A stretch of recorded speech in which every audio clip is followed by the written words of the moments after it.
ادب آپ ایک رائٹر ہیں، تو آپ نے لکھنے کا آغاز کب سے کیا؟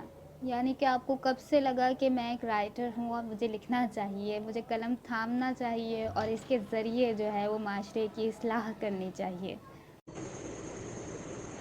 اچھا، میں رائٹر ہوں بس سمجھ لیں کہ اتفاقی طور پر بن گئی ہوں۔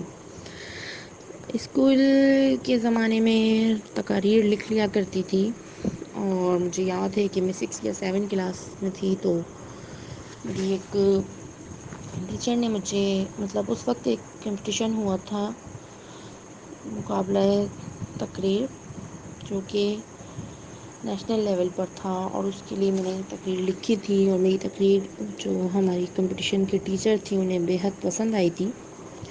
اور انہوں نے کیا کیا تھا کہ اس وقت میری تقریر جو ہے ایک میری سینئر یعنی کہ میٹرک کی طالبہ کو دے دی تھی۔ شاید وہ لمحہ تھا کہ مجھے پتہ چلا تھا، یا ظاہر سی بات ہے ایک جونیئر جو 6 کلاس کی طالبہ ہو اور اس سے جو ہے اس کی سینئر، اس کی تقریر جو ہے ایک سینئر کو دے دی جائے۔ بہرحال اس کے بعد کبھی اتنا باقاعدہ نہیں لکھنا ہوا۔ جب لکھنے کا سفر باقاعدہ آغاز کیا تو مختلف رسالوں میں لکھا۔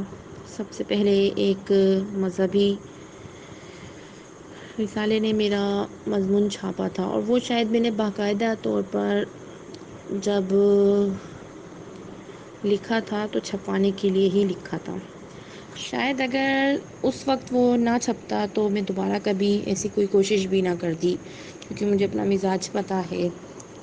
یہاں پہ مزاج یہ نہیں کہ میں ہمت ہار لیتی، میرے مزاج میں تھوڑی سی یہ چیز ہے، انانیت کہہ لیں یا جو بھی ہے، تو پھر میں اسے نہیں لکھتی۔ لیکن الحمدللہ رب العالمین اس وقت کا وہ مضمون ہاتھوں ہاتھ لیا گیا تھا، اور اسی مضمون کے 2 دن بعد میں نے ایک آواز کراچی میگزین ہے ان کے لیے جو ہے وہ مضمون لکھ کر بھیجا تھا، اور اس وقت رمضان قریب تھے، تو رمضان قریب تھے اور انہوں نے میرا وہ مضمون میگزین کے فرنٹ پیج پہ لگایا تھا، سوری فرنٹ نہیں، مرکزی پیج کہنا چاہ رہی تھی، اس پر لگایا تھا، اور بہت زیادہ کلرفل کر کے اس کو لگایا تھا، اور مجھے اعزازی کاپیز بھیجی تھی۔ تو وہ شاید کامیابی کا ایک پہلا قدم تھا، جس کے بعد مجھے باقاعدہ لگا کہ لکھنا چاہیے اور مستقل لکھنا چاہیے۔